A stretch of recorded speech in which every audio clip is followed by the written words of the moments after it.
Hoy vamos a hablar de cómo debe ser la alimentación para un paciente bariátrico. Sabemos que varía mucho el proceso de alimentación de estos pacientes y a veces se hace de manera indebida y por eso se habla de la pérdida de la operación. Y por eso nos acompaña el día de hoy el doctor Argenis Chaparro, quien es cirujano bariátrico. Un gusto que nos acompañe. Bienvenido. Buenas tardes, ante todo, bueno, muchas gracias por la invitación y vamos a conversar sobre el tema.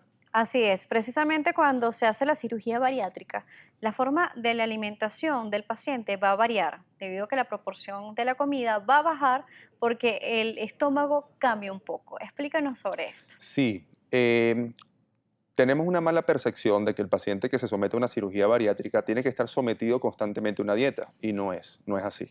El paciente debe aprender a modificar su hábito alimentario hacia un hábito adecuado. Así deberíamos hacer todos los seres humanos y comer de forma adecuada sin sustituir o sin omitir ningún grupo alimenticio. Para nuestro cuerpo es necesario los carbohidratos, las grasas, las proteínas, los minerales, las vitaminas.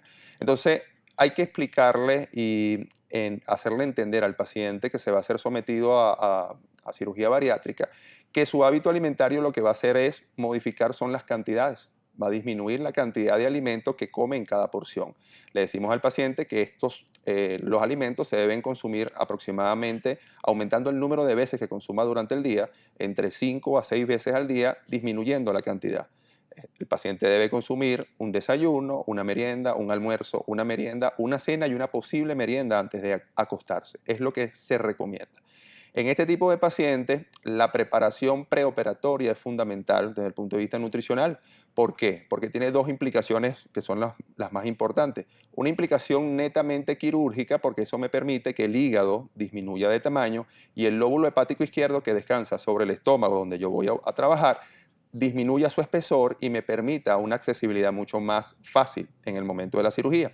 Y en el postoperatorio, una alimentación hipocalórica unos 10 días antes de la cirugía le permite al paciente ir adecuándose e ir acostumbrándose a lo que viene en el Cuando hablamos de postoperatorio. hipocalórico, ¿a qué se refiere? Disminuir las cantidades de calorías que consuma el paciente.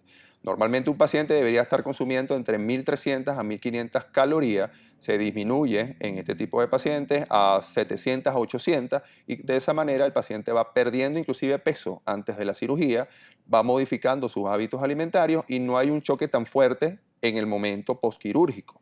Cuando tenemos un paciente postoperado, decimos que el paciente se recupera fácilmente, rápidamente, porque hacemos el abordaje laparoscópico, son heridas pequeñas que le permiten deambular o caminar fácilmente. A las 2 horas de la cirugía ya el paciente lo paramos para que comience a caminar.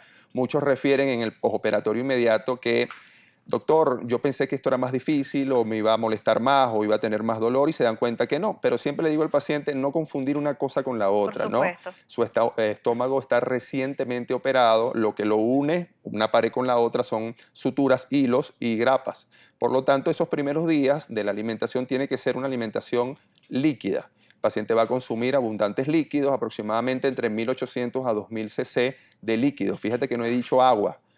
Está incorporada el Puede agua. ser sopas licuadas. Correcto. En esta primera fase no ingresamos con sopas licuadas. Ok, Comenzamos con consomé de carne, consomé de pollo, consomé de pescado, más líquido. más líquido, agua, manzanilla, agua de coco, los zumos de jugos no cítricos, patilla, limón, patilla, melón, lechosa. Y entonces de esa manera el paciente se va acostumbrando tomando más o menos entre 1 o 2 onzas, que son 30 o 60 cc, más o menos, recordando también que aparte del estómago estar pequeño, está inflamado en esos primeros días.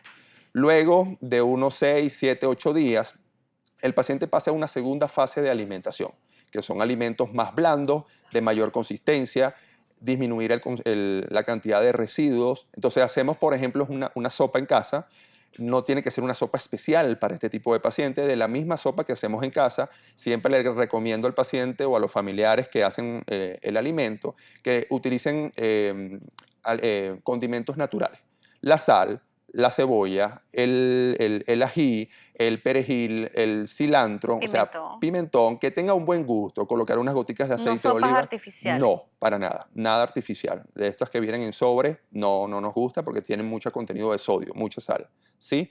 Entonces, preparar de esa manera, agarramos o tomamos una porción de caldo, la colocamos en la licuadora, una porción de proteína, en este caso vamos a suponer que es pollo, una pechuga de pollo, y las verduras las licuamos y las colamos. Ese colado va a tener proteína y es lo que puede consumir el paciente en esa segunda fase. No la crema, sino en lo que No, queda. la crema en esa Ah, segunda ok. fase. Después de los 7, 8 días ya puede consumir algo más con mayor consistencia.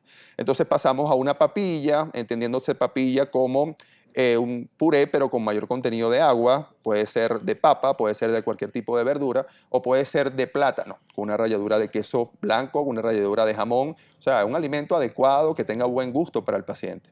Las compotas, no me gustan las compotas artificiales, o sea, podemos utilizar la fruta, la ponemos a sancochar, sacamos la pulpa y preparamos una compota. Hay que sacar los azúcares, recordando que la fruta tiene su azúcar natural, podemos utilizar algún tipo de edulcorante para darle un poco más de sabor. Eso sería como la segunda fase de alimentación. Ahí el paciente ya puede consumir mayor cantidad, puede llegar inclusive hasta 120 ml, dependiendo del tipo de procedimiento que se le haga. El paciente espacia un poco más el tiempo entre una comida y otra, todavía no consume desayuno, almuerzo, cena, sino que cada 45 o cada hora puede consumir esa cantidad de alimentos. Pero el paciente bariátrico va a sentir hambre de la misma manera que antes. No, dependiendo del procedimiento. Fíjate que en el caso de la manga gástrica, nosotros cortamos y extraemos y engrapamos y extraemos 2/3 partes del estómago. Esa parte del estómago que se extrae en la parte superior, que se denomina fundus gástrico, tiene un grupo de células. Esas células producen una hormona que se llama grelina. La grelina viaja cuando se libera al torrente circulatorio, pasa a la barrera hematoencefálica a nivel cerebral, estimula a un centro específico que es el centro del hambre. Esa hormona se llama o se denomina comúnmente como la hormona del hambre. Quiere decir esto, que con la extracción de esa porción de estómago se disminuye la producción de grelina hasta un 80%. Por lo tanto, la sensación por el hambre, o sea, o la sensación de hambre o ansiedad por ciertos alimentos, específicamente los carbohidratos simples, disminuyen hasta un 70% en el caso de la manga. En el caso del bypass, no extraigo el estómago excluido, sino que hago un estómago pequeño, el estómago excluido queda, digamos, en esa misma ubicación. La única función que va a perder es que no va a recibir el alimento porque están separados de ese estómago pequeño que sí recibe el alimento. Entonces, al no estar en contacto esa porción del fundus con el alimento, tampoco se estimula o disminuye un poco la producción de esta hormona. De esta manera, este tipo de procedimientos disminuyen la secreción de la hormona prácticamente hasta que el paciente puede tener el carbohidrato al frente y no tener apetito por ese tipo de alimento específicamente.